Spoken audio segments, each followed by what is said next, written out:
Michel Barnier. C'était sur TF1 ce soir à 20h. On va l'écouter en replay. Moi, je pense que le Parlement est important. Il faut le respecter. Je respecterai, comme je l'ai dit hier, toutes les forces politiques. Les bonnes idées, elles ne viennent pas souvent et pas toujours d'en haut.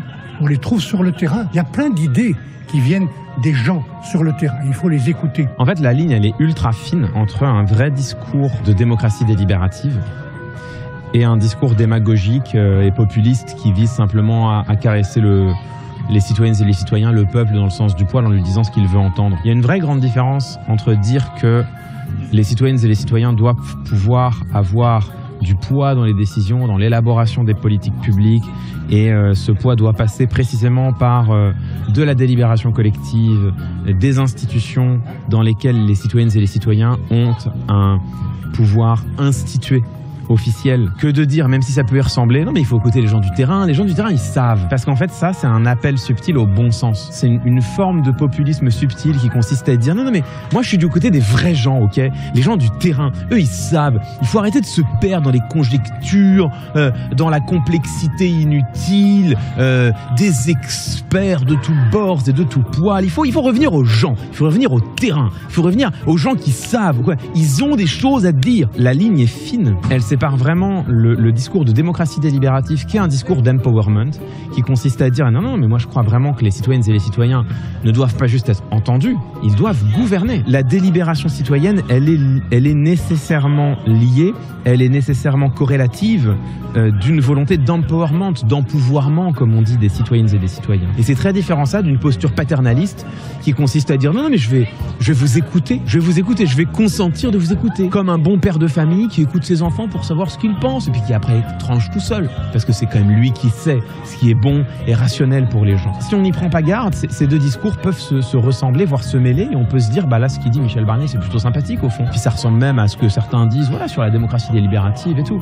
Mais en fait c'est très différent. De prétendre se mettre du côté du peuple en lui donnant gracieusement son oreille, ce qui permet par ailleurs de disqualifier tous les autres gouvernants comme étant des membres de l'élite, de ceux qui croient savoir mais ne savent pas, alors que le peuple lui, c'est lui au fond qui a le bon sens avec lui. Vous voyez comment est-ce que tout ça se tient par la main, s'entremêle pour construire une idéologie politique qui est intrinsèquement paternaliste et qui n'a rien de commun avec le véritable, authentique combat pour une démocratie plus délibérative qui est en l'occurrence ce pourquoi moi je plaide. On l'a pas eu la légende en bas, hein. Alors attendez, si je tape légende en bas. Et nous allons davantage agir que parler pour trouver partout les solutions qui marchent. Les solutions qui marchent, hein, évidemment, encore une fois, la dépolitisation de la politique pour faire croire que tu prends juste les bonnes décisions et pas des décisions qui expriment des valeurs.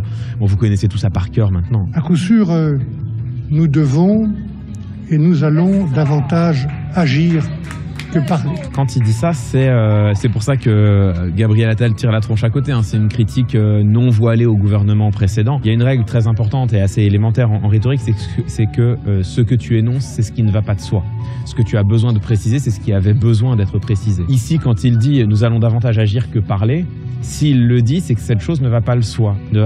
Ça ne peut être que pour une seule raison, c'est que le précédent gouvernement, lui, a davantage parlé qu'agi. Sinon, pourquoi avoir besoin de répéter cela? Quand tu te définis toi-même, tu définis aussi par contraste celui auquel tu t'opposes ou celui auquel tu succèdes. De bonnes solutions apportées par les gens d'en bas. Et puis voilà ce mot qui évidemment concentre en lui-même tout le mépris, hein. Les gens d'en bas, les gens d'en haut et les gens d'en bas. Juste avant, il le dit en plus, les gens les plus modestes. Que les bonnes idées venaient de partout, d'ailleurs. Souvent des gens les plus modestes, les plus simples, quand on prend le soin de les écouter. Déjà dans les plus simples, il y a quelque chose d'une forme de grand paternalisme, d'un regard du dessus supérieur, de celui qui se permet de juger que la simplicité de l'autre est une valeur. On n'est pas très loin du « ils ont rien mais ils donnent tout ». La France d'en bas, c'est encore une chose, parce que là, les gens d'en bas, c'est vraiment, tu cibles les individus eux-mêmes. C'est vraiment, tu t'abrites même pas derrière une métaphore. Avec cette hiérarchie implicite, hein, entre le bas et le haut, et le haut qui est forcément meilleur,